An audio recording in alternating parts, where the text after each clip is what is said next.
ओम शांति।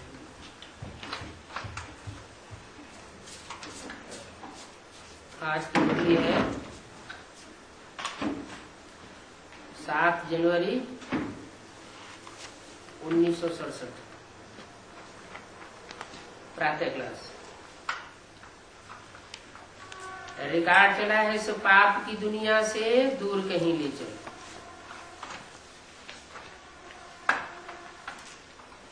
क्यों? ये गीत क्यों बजाया? इसलिए बजाया कि पाप की दुनिया में रहेंगे तो पापियों का संग लगेगा। संग लगेगा तो रंग लगेगा, क्योंकि आत्माओं को ही संग का रंग लगता है।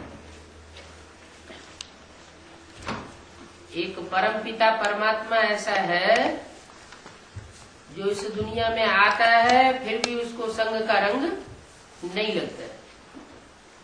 और जो भी मनुष्य आत्माएं हैं, चाहे कोई धर्म पिताएं ही क्यों न हो, इब्राहिम बुद्ध क्राइस्ट ही क्यों न हो,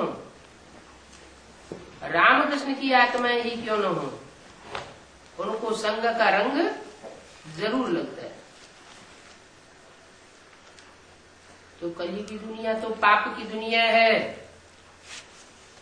पाप की दुनिया में पापों से छूटना चाहते हैं तो भी नहीं छूट सकते। तो गीत बनवाया है बाप ने, अर्थ भी बताए गए हैं कि बच्चे अब थक चुके हैं, इस पाप की दुनिया से दूर जाना चाहते हैं। दूर कहाँ? पाप की कलयुगी दुनिया से दूर कौन सा देश है? कलयुग से दूर है द्वापर, और द्वापर से भी दूर है त्रेता, त्रेता से भी दूर है सतयुग, और सतयुग में भी आत्माएं आती हैं बहुत दूर देश से, जिसे कहते हैं शांति धाम।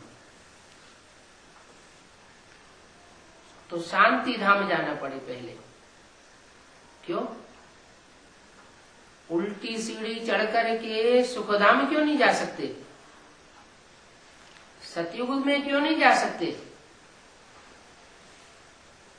इसलिए नहीं जा सकते कि आत्मा पहले अपने स्वरूप को पकड़े। आत्मा है ही शांत स्वरूप। इस पाप की दुनिया में देह अभिमानियों के संग के रंग में आते आते देह अभिमानी बन पड़ी, माने आत्मा अपन को देह समझने लग पड़ी। 5 तत्वों के संघात से बने हुए शरीर में आत्मा अपने को देह अभिमानी जड़त्वमयी मानने लगी। बुद्धि ऐसी जड़ हो गई है कि जो भी काम करते हैं वो उल्टा हो जाता है। समझते हम बड़े बुद्धिमान हैं। आज की दुनिया के तबक्के में वैज्ञानिक बड़े बुद्धिमान माने जाते हैं, लेकिन वैज्ञानिकों की बड़े से बड़ी उपलब्धि जो एटॉमिक एनर्जी है, वो दुनिया का संहार करने के निमित्त बन गई। ऐसी चीज तैयार कर ली कि जिस दुनिया में खुद बैठे हुए हैं वही दुनिया संहार करना चाहते हैं। अभी बाप कहते हैं कि बच्चे इस दुनिया से बुद्धियों को हटाओ। हटाने के लिए पहले अपने को आत्मा समझो। मैं ज्योति बिंदु आत्मा हूं, परम धाम की रहने वाली। जब तक आत्मा शांत स्वरूप नहीं बनेगी तब तक सुख नहीं मिल सकता। जैसे कोई को बुखार आ जाए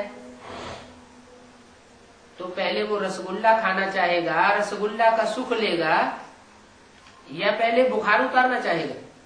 पहले बुखार उतारना चाहेगा। पहले दुख से दूर हो जाए। आत्मा जब तामसी बनती है देहाभिमानी बनती है तो बहुत दुख फील करती है, और जब आत्मा आत्माभिमानी बनती है तो दुख से छुटकारा मिल जाता है। दुख से छुटकारा मिलना माना मुक्ति मिलना। काहे से मुक्ति? दुख से मुक्ति, तो शांति आ जाती है। तो पहले क्या चाहिए? आदमी दुखी होता है तो दुख से छुटकारा चाहिए, उसे कहते हैं शांति। फिर उसके बाद आत्मा सुख भी चाहती है कि शांति से भी और ऊंची चीज है कि जीवन में भी रहे और जीवन रहते हुए हमको दुख न पैदा हो, अशांति न पैदा हो, लेकिन सुख मिले, शरीर भी रहे और सुख भी मिले। तो कैसे हो सकता है? जब आत्मा की आसक्ति शरीर में न हो, देह और देह के पदार्थों में आसक्ति न हो, देह के संबंधियों में आसक्ति न हो। तो भगवान बाप ऐसी दुनिया आकर के रचते हैं जिसे स्वर्ग कहा जाता है। क्या नाम दिया? स्व माने आत्मा, ग माना गया। कहां गया? ऐसी आत्म की स्थिति में गया। स्व माने आत्मा, ग माने गया। कहां गया? ऐसी आत्म की स्थिति में गया जहां देह का कोई संबंध खींचता नहीं है, वहां देह का व्यभिचार ही नहीं होता। राधा की दृष्टि कृष्ण में डूबती है, कृष्ण की दृष्टि राधा में डूबती है, और किसी में दृष्टि डूबती ही नहीं, तो व्यभिचार का सवाल ही नहीं। तो अशांति वहां नहीं होती। अशांति होती है वैश्यालय में, और शांति होती है शिव के रचे हुए शिवालय में। शांति पवित्रता से आती है। गाया भी जाता है, where is purity there is peace and prosperity. पवित्रता सुख और शांति की जननी है। तो आत्मा पहले अपने पवित्र स्वरूप में टिके कि मैं आत्मा ज्योति बिंदु हूं। ज्योति बिंदु बाप का बच्चा हूं। जैसे बाप हाथी होता है तो बच्चा भी हाथी की तरह होता है। बाप सांप होता है तो बच्चा भी सांप की तरह लंबा होता है। बाप चींटी मिसल होता है, कीटाणु मिसल होता है, तो बच्चा भी कीटाणु मिसल होता है। तो बाप है ज्योति बिंदु। वो ज्योति बिंदु का बड़ा आकार भारतीय परंपरा में मंदिरों में शिवलिंग बनाया जाता है पूजा करने की सुविधा के लिए। वो शिवलिंग ही परमात्मा का स्वरूप है, परम पिता का स्वरूप है। किसका पिता? सब आत्माओं का पिता। जो भी आत्माएं हैं, बिंदु बिंदु बिंदु बिंदु शरीर धारण करने वाली आत्माएं, उन सब का बाप। सिर्फ मनुष्य आत्माओं का ही बाप नहीं है। कीड़े मकोड़े, पशु पक्षी, जो भी आत्माएं हैं, जो इस संसार में पाप की दुनिया में दुखी हो चुकी है। ऐसे नहीं कि पाप की दुनिया में मनुष्य ही दुखी होता है। हाँ, मनुष्य पहले दुखी होता है तो दूसरे प्राणी भी दुखी होते हैं। मनुष्य जब सुखी होता है तो दूसरे प्राणी भी सुखी होते हैं। मनुष्य के ऊपर सारा मदार है। क्यों? क्योंकि मनुष्य की आत्मा रूपी बीज ऐसा बीज है जो मनन चिंतन मंथन कर सकता है। मननात् मनुष्य है। मनन करने से मनुष्य कहा जाता है। और वो बनता कैसे है? तो मनु की औलाद बना तो मनुष्य बना। मनु माना ब्रह्मा। तो वो सुप्रीम सोल गर्भ से तो जन्म नहीं लेता, लेकिन इस सृष्टि पर जब आता है तो विशेष दो आत्माएं हैं जो हीरो हीरोइन के रूप में इस सृष्टि पर पार्ट बजाती है। राम और कृष्ण की आत्मा। उनमें से कृष्ण की आत्मा को वो पहले प्रत्यक्ष करता है, गाया भी जाता है। त्वमेव माता च पिता त्वमेव, पहले किसका नाम आया? माता का नाम। तो माता के रूप में वो पहले संसार में प्रत्यक्ष होता है। जो लौकिक रूप में सृष्टि रची जाती है बाल बच्चों की, उसमें भी बच्चों के सामने पहले कौन प्रत्यक्ष होता है? माँ प्रत्यक्ष होती है। बच्चे पहले माँ को पहचानते हैं। तो ये बेहद की सृष्टि भी ऐसी ही है। इसमें जो बेहद के माता पिता हैं, उनमें पहले में पहला माता का रूप इस सृष्टि में जब नई सृष्टि रची जाती है तो ब्रह्मा का रूप सामने आता है। जैसा काम वैसा नाम। ब्रह्मा ने बड़ी, माँ माने माँ। कैसी माँ? ऐसी माँ जिसने सारी दुनिया के बीच बड़ी से बड़ी माँ का पार्ट बजाया। माँ का काम क्या होता है? बाप से कैसा काम उसका भिन्न होता है। माँ बच्चों के लिए बहुत सहन करती है। जितना माँ सहन कर सकती है उतना बाप सहन नहीं कर सकता। जितना माँ प्यार दे सकती है उतना बाप प्यार नहीं दे सकता। तो माँ के रूप में छोटे छोटे बच्चों को, जिन्हें अपने स्वरूप का ज्ञान ही नहीं है, अपने बाप का पूरा ज्ञान ही नहीं है, सिर्फ माँ को पहचानते हैं, उन बच्चों को वो माँ पालना देती है, प्यार से पालना मिलती है। कोई मार की बात नहीं है। तो माँ के रूप में परमात्मा इस सृष्टि पर सामने आता है और बच्चों को पहली पहली शिक्षा देता है, तुम आत्मा हो। तुम जो अपन को देह समझ बैठे, ये देह समझने के कारण देह भान बढ़ता गया और पाप बढ़ते गए। काम, क्रोध, लोभ, मोह, अहंकार, ये 5 विकार हैं।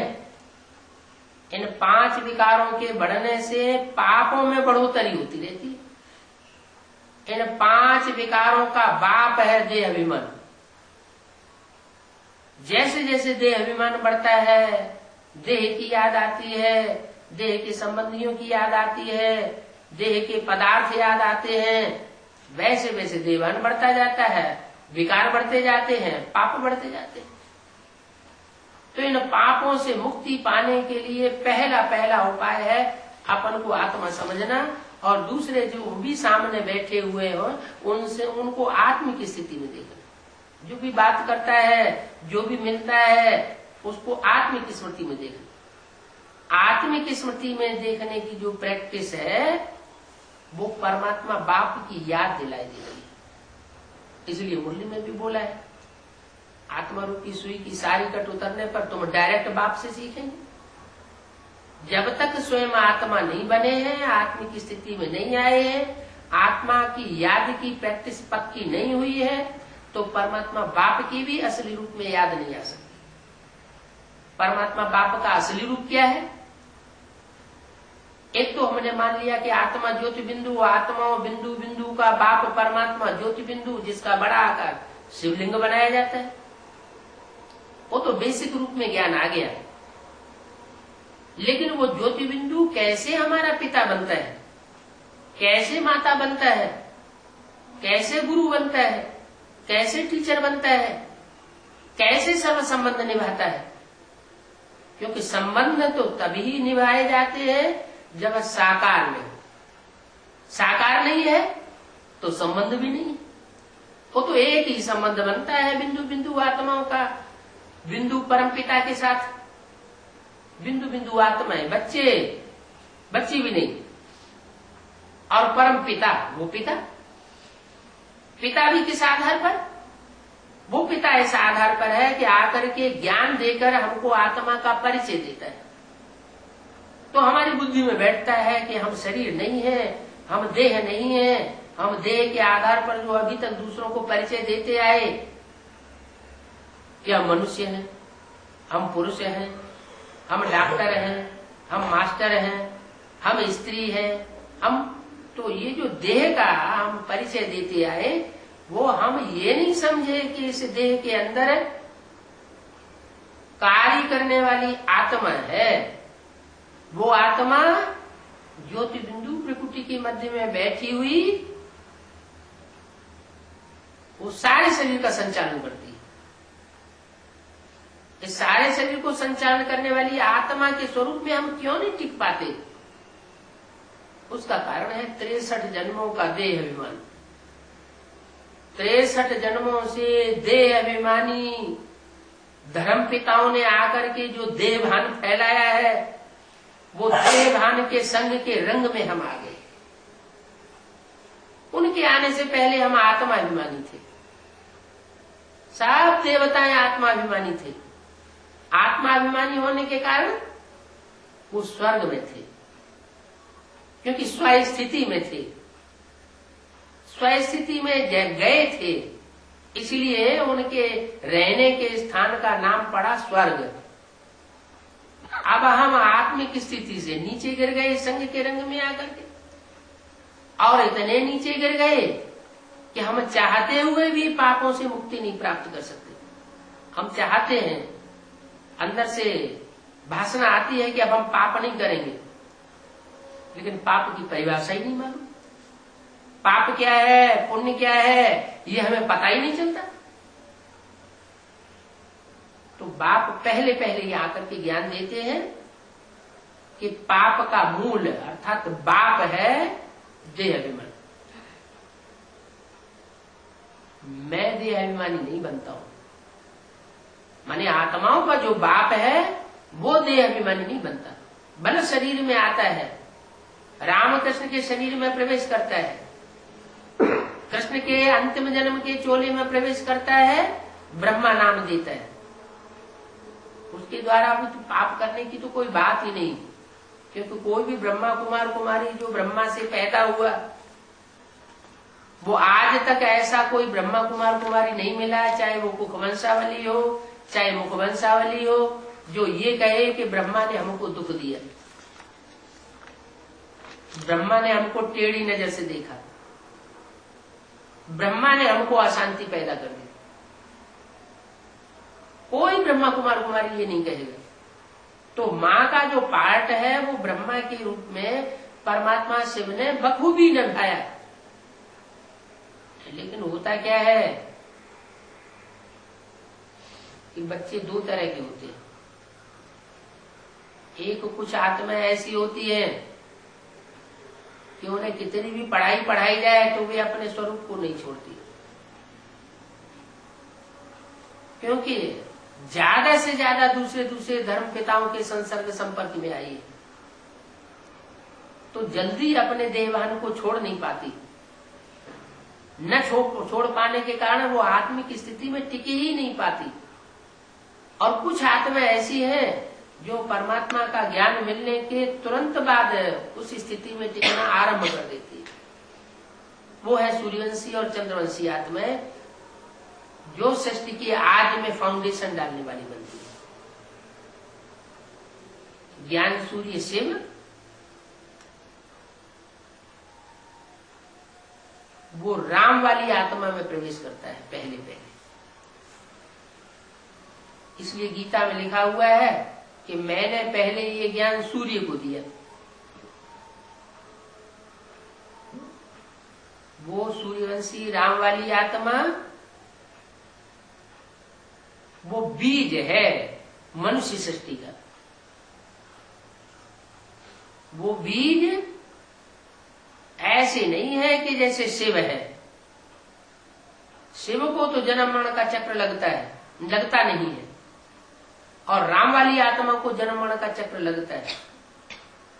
राम बीज है और उससे जो पहला पत्ता पैदा होता है वो कृष्ण की सूल है, उसको भी जन्म मरण का चक्र लगता है। तो राम कृष्ण जैसी जो आत्माएं हैं उनको भी जन्म मरण का चक्र लगता है। देह अभिमान में आती है, देह में बंधते बंधते देह के सुख भोगते भोगते नीचे गिरती जाती है। तो और दुनिया की कोई आत्मा कैसे बच सकती है? किसी का सदा काल के लिए निर्वाण कैसे हो सकता है? मुक्ति कैसे हो सकती है? शास्त्रों में विद्वानों ने लिख दिया है कि सदाकाल की मुक्ति हो जाती है, सदाकाल के लिए आत्मा जन्म मरण के चक्र से छूट जाती है। लेकिन अंदर से पूछे, कोई आत्मा अपने अंदर झांक के देखे कि वो आत्मा सुख चाहती है या दुख चाहती है, शरीर छोड़ना चाहती है, आत्मा के अस्तित्व को खत्म करना चाहती है हमेशा के लिए, या आत्मा के रहते रहते सुख भोगना चाहती है। तो सब यही कहेंगे कि हमारा शरीर न छूटे, शरीर भी रहे, आत्मा भी रहे, और आत्मा तो होती ही अविनाशी है। भले शरीर छूट जाता है तो आत्मा तो कभी खत्म हो नहीं सकती। परमात्मा के लिए कह देते हैं कि वो बार बार इस सृष्टि पर आकर के इस सृष्टि के मनुष्यों का उद्धार करता है, पतितों को पावन बनाता है, और आत्माओं के लिए कहते हैं सदाकाल की मुक्ति हो जाए। जब आत्माएं इस सृष्टि रूपी रंगमंच से सदाकाल के लिए मुक्त नहीं हो सकती, ये सत्य है। परमात्मा भी मुक्त नहीं हो सकता। परमात्मा भी इस सृष्टि पर बांधा हुआ है कार्य करने के लिए, पार्ट बजाने के लिए। आत्माएं भी इस सृष्टि पर बांधी हुई है पार्ट बजाने के लिए, लेकिन परमात्मा जो पार्ट बजाता है वो तुरीया पार्ट बजाता है। आत्माएं ऐसा तुरीया पार्ट नहीं बजा सकती। तुरीया माने बिल्कुल अलग, और आत्माओं के मुकाबले उस सुप्रीम सोल को संग का रंग नहीं लगता। ये तुरीया पार्ट है। क्यों? क्योंकि वो गर्भ से जन्म नहीं लेता। गर्भ से जन्म क्यों नहीं लेता? इसलिए नहीं लेता कि उसका पाप पुण्य बनता ही नहीं। वो 100% ऐसा कूट कूट के ज्ञान भरा हुआ है उस आत्मा में सदा सर्वदा के लिए, जिसके कारण उसको सदा शिव कहा जाता है, कि वो पाप कर्म कर ही नहीं सकता। किसी शरीर में प्रवेश करके जो भी बोलेगा सत्य ही बोलेगा, जो भी कर्म करेगा सत्य कर्म करेगा, जो भी वाइब्रेशन छोड़ेगा सत्य वाइब्रेशन छोड़ेगा। जिन्हें जिन्हें भी दृष्टि से देखेगा वो सत्य दृष्टि, सत्य सृष्टि का निर्माण करेगी। कलयुग का निर्माण नहीं कर सकता। परमात्मा आता है पाप की दुनिया को नष्ट करके और पुण्य आत्माओं की दुनिया बनाने के लिए। ये काम दुनिया में और कोई नहीं कर सकता है, कोई मनुष्य आत्मा नहीं कर सकती। रामकृष्ण की आत्माएं भी ये कार्य नहीं कर सकती अगर परमात्मा उनमें प्रवेश न करे। वो सुप्रीम सोल ही है जो इस सृष्टि को बदल सकता है अपनी दृष्टि से, क्योंकि उसकी दृष्टि में कोई भी प्रकार का ऐसा निष्कृष्ट भाव आ ही नहीं सकता, क्योंकि वो गर्भ से जन्म नहीं लेता। वो आता भी है तो श्रेष्ठ इंद्रियों की पैदाइश करना सिखाता है। श्रेष्ठ इंद्रियां हैं ज्ञान इंद्रियां, आंख, नाक, कान, मुख, ये ज्ञान इंद्रियां। इन ज्ञान इंद्रियों के प्यार से सृष्टि बनती है। और ये धर्म पिताएं जब से आते हैं मनुष्य गुरु, तब से ये भ्रष्ट इंद्रियों का विविचार फैलाते हैं। उन भ्रष्ट इंद्रियों के विविचार से जो संतान पैदा होती है, जिसे मूत की पैदाइश कही जाए, वो दुखदायी बनती चली जाती है। शुरुआत में तो हर चीज सतो प्रधान होती। द्वापर के आदि में जब इब्राहिम आए और मूत की पैदाइश शुरू हुई, उस समय ये पैदाइश भी इतनी दुखदायी नहीं थी, सात्विक स्टेज में थी। फिर धीरे धीरे दुखदायी बनती चली गई। पहले सतो प्रधान, फिर सतो सामान्य, फिर रजो, और लास्ट में आकर के तामसी बन गई। भगवान भी आकर के जो सृष्टि रचता है, सत्य सृष्टि सतयुग की बनाता है, वो भी पहले पहले 16 कला संपूर्ण होती है। 16 कला संपूर्ण जो सृष्टि बनाता है, वो त्रेता के अंत में आकर के 8 कलाओं से भी नीची हो जाती है। देहभान शुरू हो जाता है। देह का सुख भोगते भोगते देवताएं अपने को देह समझ बैठते हैं। आत्मिक स्वरूप भूल जाता है। तो आत्मिक स्वरूप भूला, देह अभिमानी में आया, माना नरक में आया। नरक क्यों कहा गया ना? नर माना मनुष्य, का माना करे। मनुष्य जो कुछ करता है वो है नरक। मनुष्य जो भी काम करेगा, जब तक परमात्मा का ज्ञान नहीं होता है तो मनुष्य है, नर है। नर जो भी करता है वो उल्टा ही काम करता है। और भगवान उन मनुष्यों से ज्ञान देकर के जो कार्य कराता है तो सुलटा होता है। सुलटा क्या होता है? नर को नारायण बनाता है। मनुष्यों के ज्ञान से, मनुष्य गुरुओं के ज्ञान से मनुष्य नीचे गिरते गिरते असुर बन गए, राक्षस बन गए। कोई कर्म करेंगे तो पाप बन जाएगा, कोई वाचा बोलेंगे तो पाप बन जाएगा,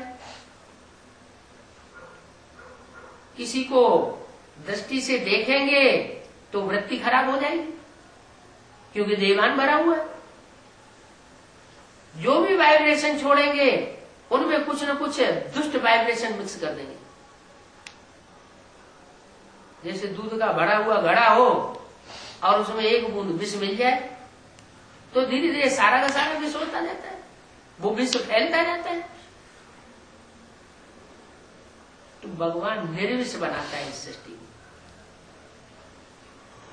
जिस स्वरूप के द्वारा इस सृष्टि को निर्विष बनाता है उस स्वरूप का नाम है विष्णु। विष्णु, नो विष एट ऑल, ऐसी सृष्टि जो बनाए उसको कहते हैं विष्णु। मंगलम भगवान विष्णु, कल्याण ही कल्याण पैदा कर देता है उस स्वरूप के द्वारा। क्योंकि दुनिया में पवित्रता से ही सारे कार्य होते हैं। पवित्रता है तो सुख शांति है, अपवित्रता है तो दुख अशांति है।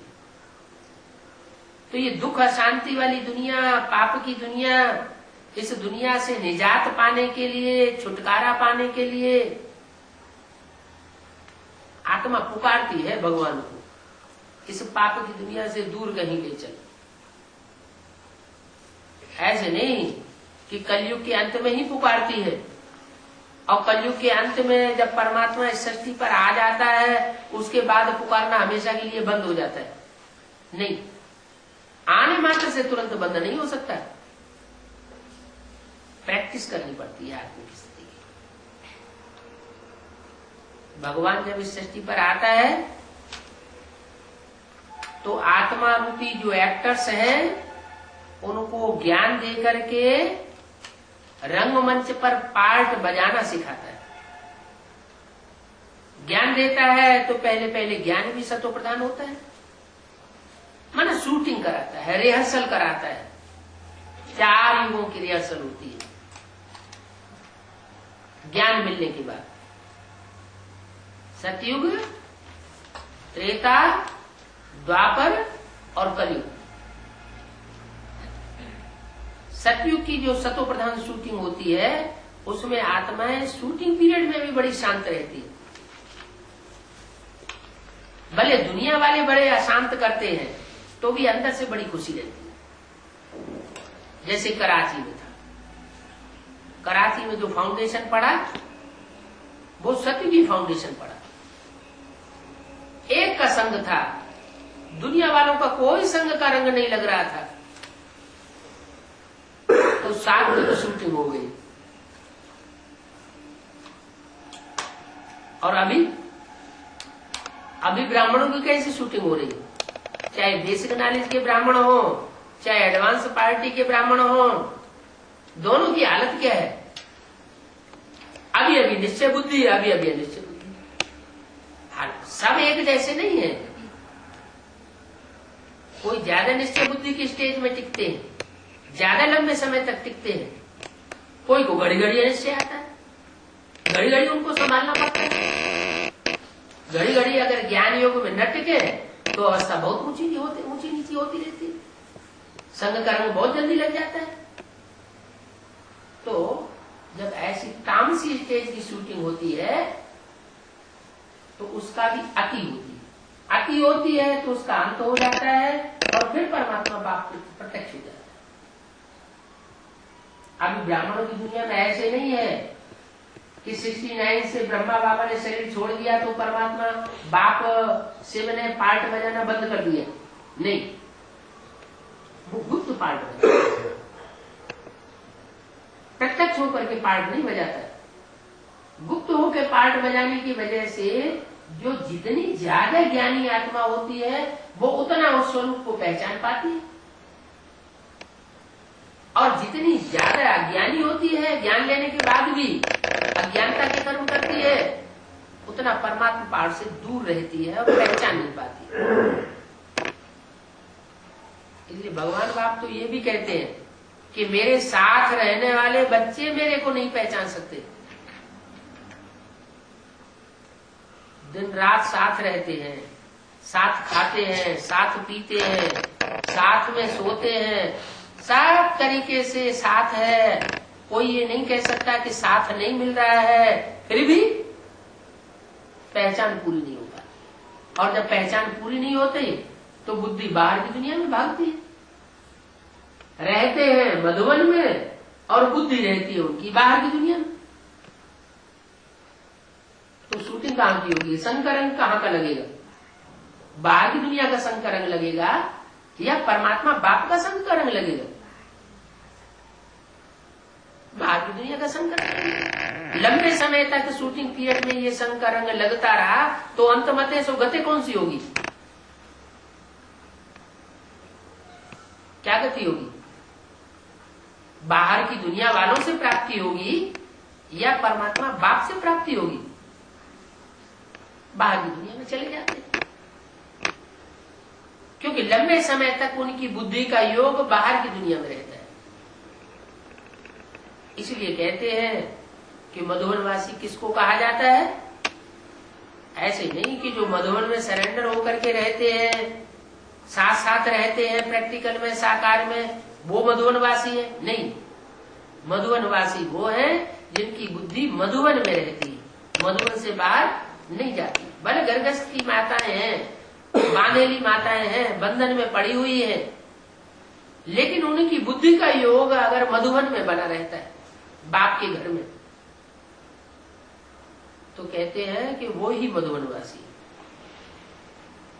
भले शरीर से बाहर की दुनिया में है लेकिन बुद्धि मन बुद्धि से मधुवन में है, तो मधुवनवासी। तो अंदर की बात और बाहर की बात बाहर से देखने में पहचान में नहीं आती। हाँ, एक्ट में आते हैं, वाचा में आते हैं तो पकड़ में आ सकते हैं कि इनकी बुद्धि बाहर रहती है या अंदर रहती है, ये अंतर्मुखी है या बहिर्मुखी है। जैसी स्थिति होगी वैसी शूटिंग होगी। लगातार की आत्मिक स्थिति बनाए रखेंगे तो अंतर्मुखी शूटिंग होगी। आत्मिक स्थिति से परे हो जाते हैं तो देह अभिमानियों का संकरंग लगता है। तो ज्ञान मिलने के बाद भी 4 अवस्थाओं से आत्माओं को पसार होना पड़ता है, चाहे वो एडवांस नॉलेज हो और चाहे वो बेसिक नॉलेज हो। एडवांस नॉलेज में ज्ञानी आत्मा जरूर बनती है, लेकिन कोई ये गारंटी नहीं है कि पवित्र आत्मा ही बन जाए। इसलिए ज्ञानी तू आत्मा मुझे प्रिय बहुत है कहते तो हैं, लेकिन प्रिय होने के बावजूद भी वो पावन क्यों नहीं बन जाती? वो रुद्रमाला के मणके जो रुद्र भगवान के साक्षात बच्चे बनते हैं, जो रुद्र भगवान का ज्ञान का वर्षा पूरा उठाते हैं, नंबरवार उठाते हैं, फिर वो सुखी षष्टि क्यों नहीं अनुभव करते? वो भी दुख में क्यों अनुभव करते हैं? स्वर्ग का अनुभव क्यों नहीं करते? इसलिए नहीं करते कि जो असली पढ़ाई है, पढ़ाई का जो लक्ष्य है, उस लक्ष्य को प्राप्त नहीं करते। पढ़ाई का लक्ष्य ये नहीं है कि हम ज्ञानी बन जाएं। ज्ञानी तो रावण भी था, प्रकांड विद्वान था, वेदों और शास्त्रों का भंडार उनके हाथों में दिखाया जाता है। रावण के हाथों में वेद शास्त्र दिखाए जाते हैं, जैसे ब्रह्मा के हाथ में वेद शास्त्र दिखाए जाते हैं, रावण के हाथ में भी दिखाए जाते हैं। माने प्रकांड विद्वान था, लेकिन कर्म खराब थे। तो ज्ञान हो और आचरण में अगर न उठाया जाए तो वो रावण का ज्ञान हो जाता है। ज्ञान प्रैक्टिकल जीवन में धारण होना चाहिए। प्रैक्टिकल जीवन में अगर ज्ञान धारण है तो वो देवता बन सकता है। धारणा में नहीं आता है तो वो देवता बन नहीं सकता। इसलिए रुद्रमाला के मणके रुद्रमाला बनकर के तैयार हो जाती है ज्ञानी तो आत्माओं की नंबर 1, लेकिन वो विजय माला नहीं कही जा सकती। माना विकारों के ऊपर जीत पाली है, ये नहीं कहा जा सकता, क्योंकि लक्ष्य जो था पवित्र रहने का। पवित्र बनो, योगी बनो, ऐसे नहीं ज्ञानी बनो। ज्ञान तो साधन है। ज्ञान साधन से आत्मा जितनी ज्ञानी होगी उतना परमात्मा के स्वरूप को ज्ञाता होने के कारण, जानकारी होने के कारण वो परमात्मा को ज्यादा याद करेगा। ज्यादा याद करेगा तो पाप कर्म जास्ती भस्म होंगे। पाप कर्म जब जास्ती भस्म होंगे तो आत्मा हल्कापन महसूस करेगी। लेकिन ये भी है कि अगर पाप कर्म कर लिया तो 100 गुना बोझ भी चढ़ता है। तो इस बात में बहुत अलर्ट रहना पड़ेगा। क्या कि पाप क्यों हो जाता है? पाप हो जाता है संग दोष और अनुदोष से। लगातार अन्न दोष से बचे रहे और बीच में कहीं कोई ऐसा हो जाता है कि अन्न दोष में चक्करी में आ गए तो वहीं से बुद्धि खराब होने लगी। अन्न जो है बुद्धि को नष्ट करता है, दोष को बहुत जल्दी पकड़ता है। जैसे संग दोष को पकड़ता है वैसे अन्न भी दोष को पकड़ता है। इसलिए जितना कायदा उतना फायदा। अपनी आत्मा के शक्ति को भी देखना पड़ता है। कोई में आत्मा की शक्ति है कि वो किसी के साथ है, उसका कल्याण करने के लिए थोड़े समय के लिए उस आत्मा के कल्याण के हिसाब से अन्न दोष में आ भी जाता है, लेकिन याद में खूब रहता है। अंदर की अलर्टनेस पक्की है, मोह में माया में नहीं फंसता, उन आत्माओं के अटैचमेंट में नहीं आता। ऊपर ऊपर से व्यवहार करता है तो बच जाता है। अगर अटैचमेंट में आ गया और अनुदोष भी कर लिया, संग में भी आ गया तो नहीं बच सकता। तो आत्माएं जो है पुरुषार्थ करती है, लेकिन पुरुषार्थ करते करते पाप का ध्यान बहुत रखना पड़े। संग दोष में आती है तो पाप हो ही जाता है, और जिनके संग में आती है उनका अन्न भी खाना पड़ता है, नहीं तो नाराज हो जाते हैं। तो आत्मा अंदर से चिल्लाती है, इस पाप की दुनिया से दूर कहीं ले चल, बहुत दूर ले जा, जो इनके संग के रंग में आना ही न पड़े, जो हम नीचे गिरे। आत्म की स्थिति में रहने वाले जो प्रैक्टिस करने वाले हैं वो भी ऐसे कहने लग पड़ते हैं। जब ऐसी स्थिति हो जाती है तब फिर परमात्मा को अपने स्वरूप को प्रत्यक्ष करना पड़ता है। गुप्त पार्ट बजाता है, फिर प्रत्यक्ष पार्ट बजाता है। जब प्रत्यक्षता होती है तो फिर सभी पहचान जाते हैं, वो कोई बड़ी बात नहीं है। सूर्य उग करके सामने आ गया, फिर पहचान लिया तो कोई बड़ा पुरुषार्थ नहीं है। इसलिए कहते हैं सूर्य होने से पहले जो वेला होती है वो अमृत वेला होती है। उस अमृत वेला में अमृत बरसता है। वो अमृत जिसने पिया वो अमर हो जाता है। तो अभी ज्ञान सूर्य गुप्त है, जल्दी ही टाइम आने वाला है कि प्रत्यक्षता होने वाली है। जो थोड़ा बहुत टाइम बचा है उस टाइम में अंतिम समय में जिसने पुरुषार्थ कर लिया और पुरुषार्थ करके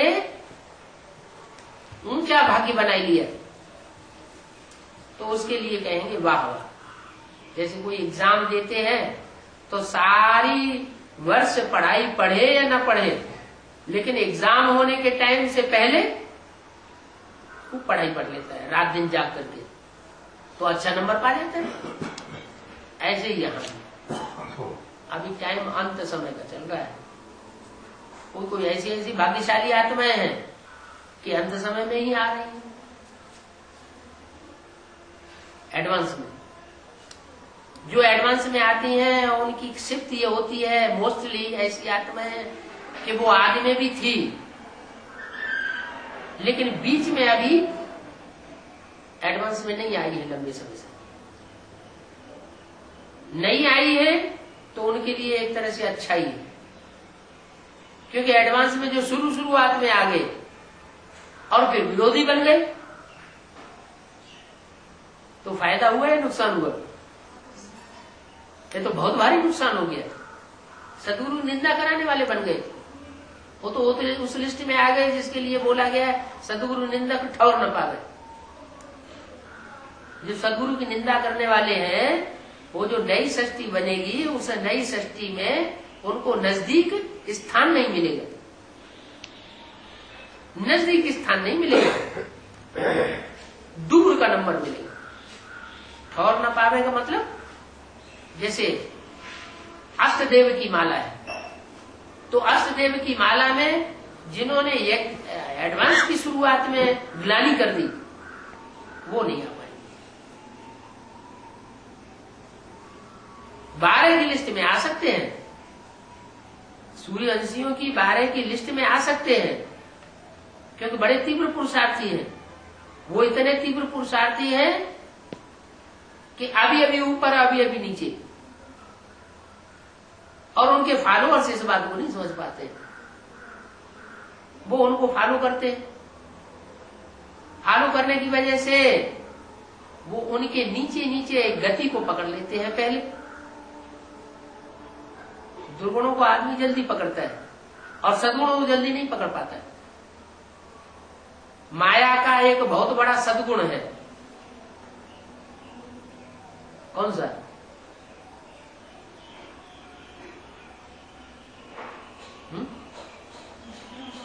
है? माया दुर्गुणों को जल्दी पकड़ती है, ये सबसे बड़ा सद्गुण है। माया का सबसे बड़ा सद्गुण है कि वो बाप को जब पहचान लेती है तो 1 सेकंड नहीं लगाती है, झट से समर्पण हो जाती है। और ऐसे नहीं कि तन से और धन से ही समर्पित होती है, तन से धन से मन बुद्धि से भी समर्पित हो जाती है। तो ज्ञान लेने के बाद जो जितना जल्दी समर्पित हो जाता है मन बुद्धि से, वो उतना ही ज्यादा पावरफुल आत्मा बन जाती है। तो एक तरफ भगवान का पार्ट और एक तरफ माया का पार्ट, दोनों को सर्वशक्तिमान की सत्ता मिल जाती है। भगवान भी सर्वशक्तिमान और उसकी बेटी भी क्या टाइटल मिलता है, वो भी सर्वशक्तिमान। तो पावरफुल हुई ना, जो भगवान की पावर है वो उसके पास भी पावर आ गई, और जो शक्ति है पावर है उसी से सुख भोगा जाता है, राज्य भोगा जाता है।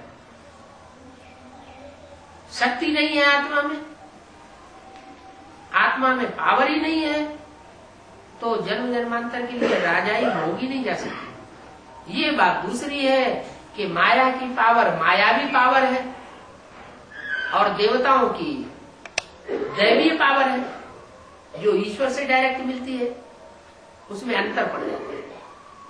वो मायावी दुनिया में ज्यादा सुख भोगती है, राजी करती है।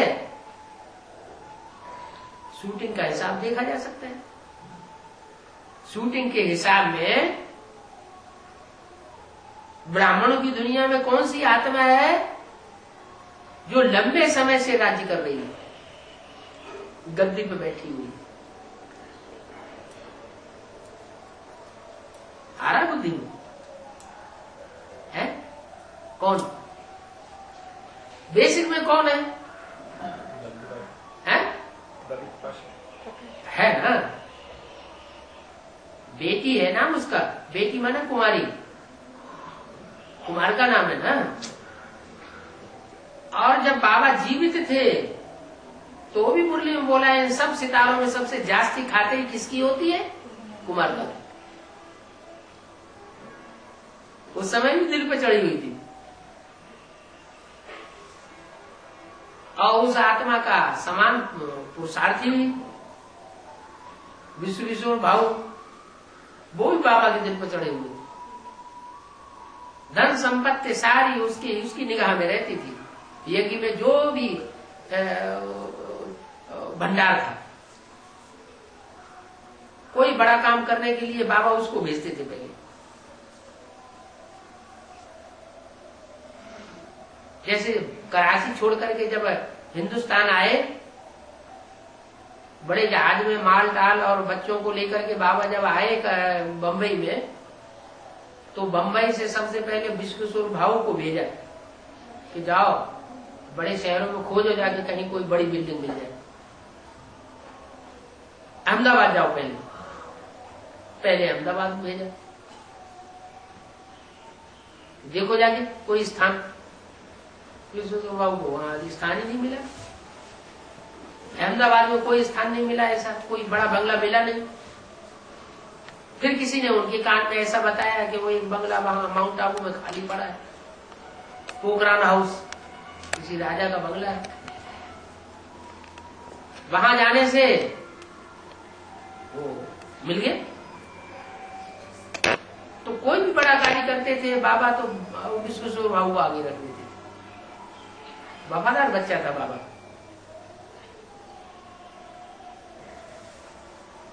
वफादारी जानवरों में भी होती है, ऐसे नहीं मनुष्यों में ही होती है। जानवरों में कोई ऐसा जानवर है जो बहुत वफादार होता है? कौन सा है? तो कुत्ता है। कुत्ता क्या हम क्यों ले लिया है? कुत्ते में दुर्गुण है, व्यभिचार के दुर्गुण ज्यादा है, फिर भी उसमें सद्गुण भी है। जैसे माया में दुर्गुण भी है, तो माया में एक सद्गुण सबसे ज्यादा है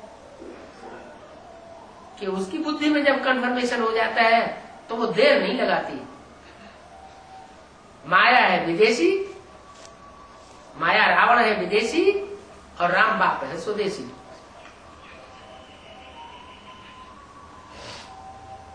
फौरन कौन करता है?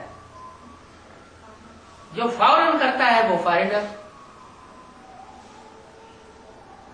ज्ञान मिला, अब फौरन से फैसला ले लिया, उसके कहते हैं फॉरेनर।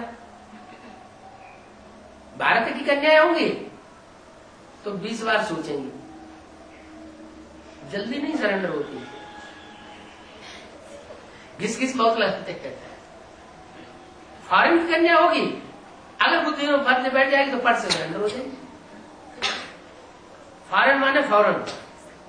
और हिंदुस्तान में ये परंपरा है कि माना जाता है कोई काम करो तो जल्दी मत करो, अच्छी तरह से सोच समझ के फिर कदम उठाओ। ऐसा ना हो कदम उठाने के बाद फिर पीछे आना पड़े, वापस आना पड़े। अगर कदम उठाने के बाद वापस आना पड़ा तो मामला बिगड़ जाएगा।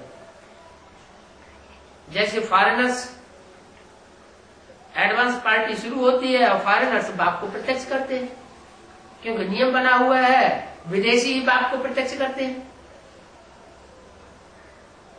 तो धड़ाक से कूद तो पड़ते हैं, फैसला तो ले लेते हैं, लेकिन पूरी पहचान नहीं हो पाती जल्दी। पूरी पहचान न होने के कारण फिर बाद में बंडर खाते हैं, अरे ये क्या हुआ, ये तो हमने समझा ही नहीं। जब बात को समझा नहीं तो उन्हें संशय पैदा हो जाता है। संशय बुद्धि विनश्यति, ऐसी विनश्यति की स्टेज में आते हैं कि विरोध ही विरोध, विरोध ही विरोध, तो पद नीचा हो जाता है।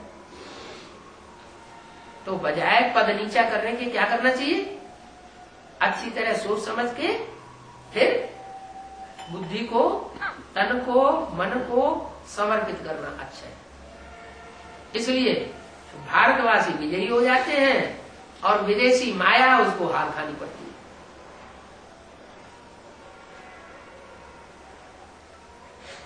माया मां आया, क्या नाम है, मां माने नहीं, संस्कृत में मां माने नहीं और आया माने आया। ना आई होती तो ज्यादा अच्छा था। बुद्धि में माया आ जाती है, माया आ जाती है और जल्दी जल्दी काम कराती है। ये भी करूं, वो भी करूं, इधर करूं, उधर करूं, उधर करूं, वो माया खराब कर देती है। इसलिए हिंदुस्तान में ये कहावत है, जल्दी का काम शैतान का होता है। बहुत जल्दी नहीं करनी किसी काम में, अच्छी तरह से सोच समझ के उसकी गहराई को आगा पीछा देख करके और फिर आगे बढ़ते रहना, धीरे धीरे धीरे धीरे। जैसे जू मिसल ड्रामा चलता है, बहुत से बच्चों को ये जल्दी होती है, अभी विनाश हो जाए, तो अभी विनाश हो जाए तो चल जाएगा क्या? इतनी बड़ी दुनिया है, एकदम विनाश हो सकता है क्या? टाइम तो लगेगा। अभी अभी स्थापना कब सती को आएगा, इतने टाइम तो हो गया लंबा लंबा। अरे जब धर्म पिताओं को अपने धर्म स्थापन करने में 100 वर्ष के अंदर का टाइम लग गया, तो भगवान आकर के इतना ऊंचा धर्म स्थापन करता है, देवी देवता सनातन धर्म कहा जाता है, उसमें टाइम तो लगेगा। जमते जामते थोड़ा ही हो जाता है, क्या अकेली पे आम जमे आएगा? थोड़ा इंतजार करना पड़ता है, धैर्य धारण करना पड़ता है। बाबा बोलते भी रहते हैं, रिकॉर्ड भी बजाते रहते हैं, क्या कौन सा रिकॉर्ड बजाते हैं? धीरज धर मनुआ, धीरज धर, तेरे सुख के दिन आवेंगे। अरे कलयुग में इतने जन्मों से दुख भोगते आए, द्वापर में, कलयुग में, तो अब ये लास्ट जन्म का बहुत टाइम तो बीत गया है, थोड़ा सा समय रह गया है। इसमें भी ये गारंटी, अगर श्रीमत पर चलते रहेंगे तो दुख अनुभव नहीं हो सकता, और मनमत पर और मनुष्य की मत पर चलेंगे तो दुख पकड़ लेता है, अशांति पकड़ लेती है। बाबा डोरापा भी देते रहते हैं, मुरली में बोलते रहते हैं, हेवनली गॉडफादर मिला है तो हेवन में होना चाहिए। फिर रोते क्यों हैं, दुखी क्यों होते हैं, क्या कारण? हेवनली गॉडफादर मिला, अरबपति बाप हो, मल्टी मिलियनर बाप हो, और बच्चा पैसे पैसे के लिए दुखी हो, तो कोई कारण होगा ना? क्या कारण होगा?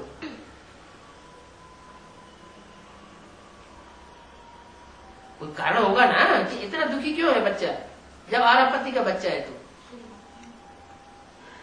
जरूर बाप की मत पर नहीं चलता होगा, अपनी ढपली अलग बजाएगा तो दूर हो ही जाएगा। ऐसे यहां भी है, बाप सबसे जास्ती दबाव देते हैं इस बात पर कि इस दुनिया में सारा भ्रष्ट है। जो आज बहुत प्यार दिखा रहे हैं वो कल इतने स्वार्थी बन जाएंगे कि पता ही नहीं चलेगा कि इतने स्वार्थी ये हो सकते हैं। विश्वास ही नहीं कोई कर सकता ये ऐसे इतना नजदीक संबंधी, इतना ऐसा अविश्वासी हो सकता है। सैंपल भी दे दिया यज्ञ के आदि का, साथ साथ तालों के अंदर बंद करके रखा, इतना प्यार करते थे। फिर जब हिंदुस्तान पाकिस्तान की लड़ाई हुई, खून की नदियां बहने लगी,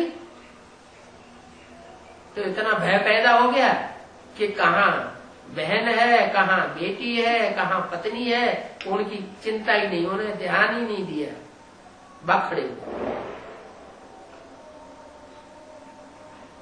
जैसे घर में कभी जोर से आग लगती है तो पता चलता है कि सच्चे माँ बाप कौन है और झूठे माँ बाप कौन है। सच्चाई होती है तो पहले बच्चों को बचाएंगे, झूठे होते हैं तो अपनी जान लेकर भाग जाएंगे, बच्चों की परवाह नहीं करेंगे। ऐसे ही दुनिया है। इस दुनिया में तो अभी झूठ और ज्यादा बढ़ता चला जा रहा है, सब झूठे बन जाते हैं, एक भी सच्चा नहीं रहता है। अगर सच्चा रहता भी है तो सुप्रीम सोल जिसमें मुकर्रर रूप से प्रवेश करता है वो ही सच्चा साबित होता है। इसलिए एक की कथा गाई हुई है, सत्यनारायण की कथा, सत्य लक्ष्मी की भी कथा नहीं गाई हुई। 2500 साल साथ में रहेगी, नारायण वाली आत्मा के साथ कितना टाइम साथ में रहेगी? 21 जन्म का साथ देता हूं। वो बाप होते हैं लौकिक बाप, वो तो ऐसी जोड़ी बनाते हैं किसी एक जन्म में पूरा साथ निभाए न निभाए, बीच में ही शरीर छोड़ के चली जाए या चला जाए। और ये बेहद का बाप तो 21 जन्म का साथ देते हैं, 21 जन्म की पक्की शादी कराते हैं। तो 2500 साल साथ रहने वाली, उसमें तो संग का रंग सबसे जास्ती होना चाहिए। तो कलयुग के अंत में उसकी सत्यनारायण की, सत्य लक्ष्मी की कथा क्यों नहीं होती? क्योंकि वो भी कुछ न कुछ देहधारियों के प्रभाव में आ जाती है, झूठी बन जाती है। सच्चा होगा तो उसको आग कोई परिवर्तन नहीं करेगी। उसमें खाद मिली हुई होगी, चांदी की, कॉपर की, तो उसमें अग्नि जो है अपना काम करेगी, जलाएगी, खाद जलाई जाती है। सोना का क्या जलेगा? सोना तो सोना है, 24 कैरेट का सोना होगा, वो ज्यों का त्यों रहेगा, उसमें परिवर्तन आने वाला नहीं। तो जिनको संग का रंग लगता है, जिन आत्माओं को, वो झूठी हो जाती है। जो जन्म जन्मांतर झूठों से टकराता रहा होगा, वो यहां संगम युगी जीवन में भी देखने में आएगा कि यहां टकराता रहा, अपने स्वरूप को नष्ट नहीं होने दिया।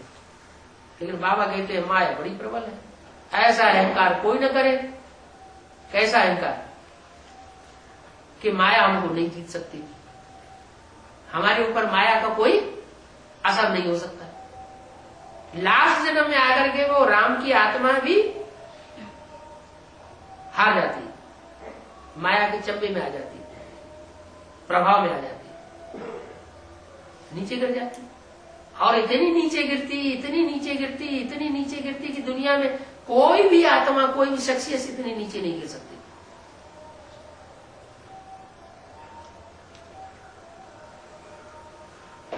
ड्रामा बना हुआ है, ऊंच थे ऊंच पार्ट बजाने का और नीच थे नीच पार्ट बजाने का। बड़े थे बड़ा पापी और बड़े थे बड़ा पुण्यात्मा, बड़े थे बड़ा देवता और बड़े थे बड़ा राक्षस। है? राम वाली आत्मा भी राक्षस बनती है क्या? अरे राम वाली नहीं है, कृष्ण वाली आत्मा भी राक्षस बनती है। नहीं तो मुरली में क्यों बोला गया, राम ही रावण बनता है, कृष्ण ही कंस बनता है। क्यों बनता है, किस लिए बनता है, ऐसा वंडरफुल ड्रामा क्यों बना हुआ है, वो फिर समझने की बात है।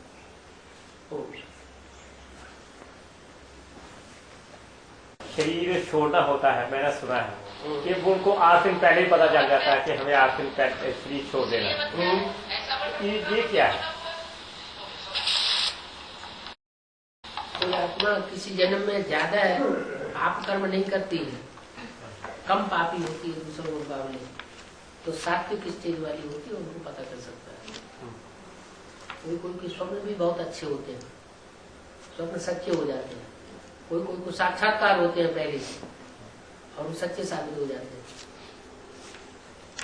कोई कोई को बच्चे ऐसे पैदा होते हैं, उनको एक जन्म की बात किसी की याद रह जाती है, सबको नहीं आते हैं। मैंने सुना उन्होंने अपने तजर्बे बताए ना, तो ये अपने अपने कर्मों की गुज गति के हिसाब से होता है।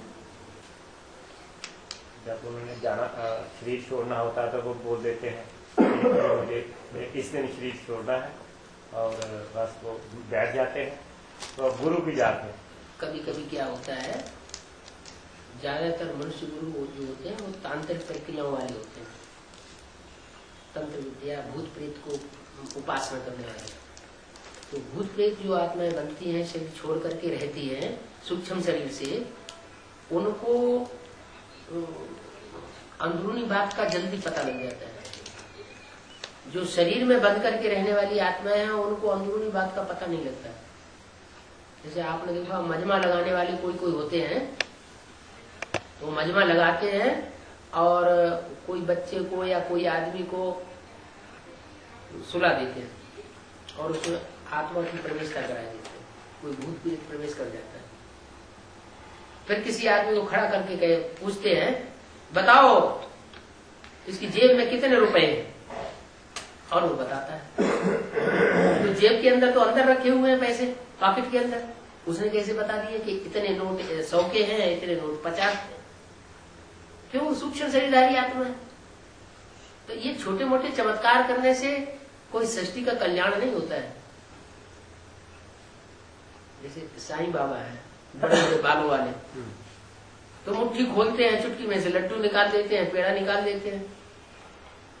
इसे क्या भगवान साबित करते हैं? भगवान तो वो कार्य करेगा जो इंसान कर ही नहीं सकता है।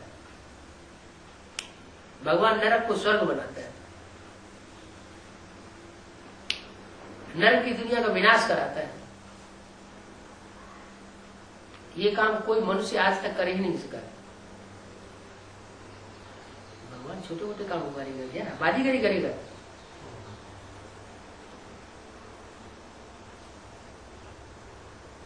जादूगरों का काम, बाजीगरों का काम होता है छोटा मोटा।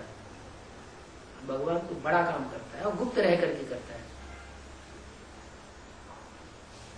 प्रत्यक्ष भी नहीं होता और गुप्त भी काम सारा संपन्न कर देता है, बाद में पता चलता है अंत, जब काम सब संपन्न हो जाता है। बाकी जो दूसरे धर्मगुरु हैं, उनके फॉलोअर्स जो है वो फिर मतलब वो उनको बिल्कुल फॉलो करते हैं। हाँ। और उनकी जो अवस्था होती है वो सात्विक बन जाती है, क्योंकि वो किसी को दुख भी नहीं देते हैं। जो फॉलोअर्स ऐसा दुनिया में कोई है ही नहीं। हाँ। जो मन से, वचन से, कर्म से किसी को दुख देता ही ना हो। थोड़ा बहुत हाँ, थोड़ा बहुत होता होगा, वैसे ऐसे दिखने में आते हैं कि नहीं। तो फिर वो जब शरीर जब ये अंत होगा, उसका रहस्य मालूम क्या है? मालूम भी है, फिर हम भूल जाते हैं। नहीं तो प्रश्न ही न करें। जो ऊपर से नई नई सोल उतरती है, जैसे आचार्य जी से आए और उनके पीछे पीछे जो उनके फॉलोअर्स आए, तो नई आत्माएं इसलिए शुरुआत में 2-4 जन्म वो सात्विक स्टेज का पार्ट बजाती है, इसलिए ऐसा है। और जो सबसे पुराना धर्म है, उस धर्म की आत्मा एकदम तामसी बन गई है, ज्यादा तमो प्रधान बनती है। उन्होंने सुख भी ज्यादा भोगा है, तो अंत में आकर के दुख भी ज्यादा भोगती है। तो उनसे टैली करना बेकार है। नहीं, इसका मतलब है कि वो आत्माएं जब शरीर छोड़ेंगी तो परम धाम में ज्यादा जन्म बैठी रहेंगी। हाँ, वो ज्ञान ही कम उठाती है, अहंकार इतना रहता है। आज जो जितने दुनिया में जो बड़े बड़े गुरुओं के चेले हैं, वो ज्ञान सुनते ही नहीं। उदयधारी गुरुओं का उनको ज्यादा नशा करा। उनमें नशा है कि वो 8-8 घंटे उनकी याद में बैठे रहते हैं। जो उन्होंने बताया बस बैठे। हाँ, जो उन्होंने बताया उसकी 8-8 घंटे बैठे रहते। तो फिर और देहधारियों से अटैचमेंट होगा ना, फिर अटैचमेंट जितना बढ़ेगा उतना जास्ती याद आएगी। ऐसे नहीं किसी देहधारी की याद करने से सुख मिलता नहीं है, मिलता है, लेकिन अल्पकाल का सुख मिलता है। रिजल्ट में फिर बाद में पता चलेगा कि हम लंबे समय तक शांति धाम में बैठे रहेंगे, उनकी आत्मा, और थोड़े समय के लिए षष्ठी पार करके सुख होगा। अंत में हमको पता चलेगा।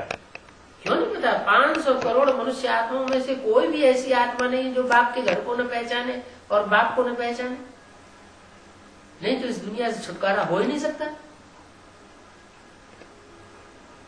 इस दुनिया से छुटकारा तो तभी होगा, माने मुक्ति का वर्षा तभी मिलेगा। मुक्ति माने छुटकारा, दुख अशांति से छुटकारा तब ही मिलेगा जब बाप को पहचाने। बाप का वर्षा कैसे पाएंगे? बाप का बच्चा नहीं बनेंगे तो बच्चा वो जो बाप की बात माने। रचयिता अगर रचना के कंट्रोल में आ गया और मोह में फंस गया तो रचयिता रचयिता नहीं। रचयिता हमेशा कंट्रोलर होना चाहिए, रचना कंट्रोल्ड होनी चाहिए।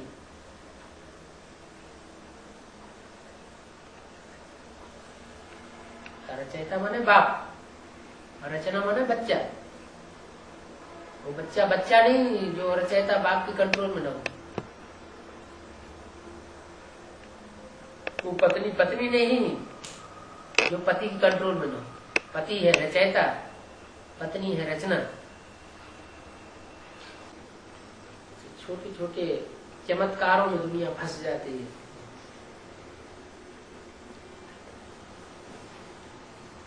चमत्कारी बाबाओं को भगवान समझ लेती है। यही है, क्योंकि हम मैं राधा स्वामी सत्संग है ना, तो वहाँ तो जाते ही रहते हैं। तो वहाँ अभी भी जाते हैं, मगर पहले तो हमारा 20 साल समझो हो गए, तब तो हम तब से जाते रहते हैं। तभी का मैं उनका ही बता रहा हूँ कि वहाँ पर तो ऐसी ऊंची स्टेज के लोग मिलते थे कि वो दिन रात वो सोते भी नहीं थे। तो वो उनकी अवस्था देखनी है तो खेला हुआ चेहरा, बस थकावट बिल्कुल नहीं। रात को वो ड्यूटी देते थे। राधा स्वामी सत्संग की शुरुआत किसने की? हाँ, स्वामी जी। शुरुआत हुई जैसे स्वामीनारायण संप्रदाय है। हाँ हाँ, तो उनके तो गुरु हुए हैं स्वामीनारायण। हाँ, एक बाबा थे, हाँ, उनसे शुरुआत हुई 500 साल पहले। ऐसे राधा स्वामी सत्संग की शुरुआत किससे हुई? ये दयाल बाग में है स्वामी जी। नहीं, कितने साल पहले की हिस्ट्री है? ये है 100 साल पहले की, 150 साल हो गया। भाई अभी लास्ट की आत्मा है। लास्ट में तो थोड़ा सुख में रहेंगी, लास्ट में प्रत्यक्षता होगी, तब वो भी तामसी बन जाती है। वो भी आत्मा नई नई सृष्टि को उतरती है। पहले सतो प्रधान, जन्म लेते लेते तमो प्रधान। वो तो मैंने देखा ना, अभी बीच में हुए तो हमने देखा बड़ों का भी अंदर से वो दुख ही देते हैं। किसी की असलियत का पता तब चलता है जब उसके साथ रहा जाता है। नहीं, यही हुआ ना। दूर दूर से सुन करके तो सुनी सुनाई बातें मिलती है, लेकिन नजदीक लगातार कोई रहे तो पहचान सकता है कि असलियत क्या है। वो भी भगवान को वो भी नहीं पहचाना जा सकता। उसमें भी एक पार्टधारी तो प्रत्यक्ष ही कर दिया बाबा ने। शंकर का ऐसा वंडरफुल पार्ट है जो तुम बच्चे भी समझ ना सको। जिन बच्चों को डायरेक्ट ज्ञान देते हैं वो बच्चे भी नहीं पहचान पाते।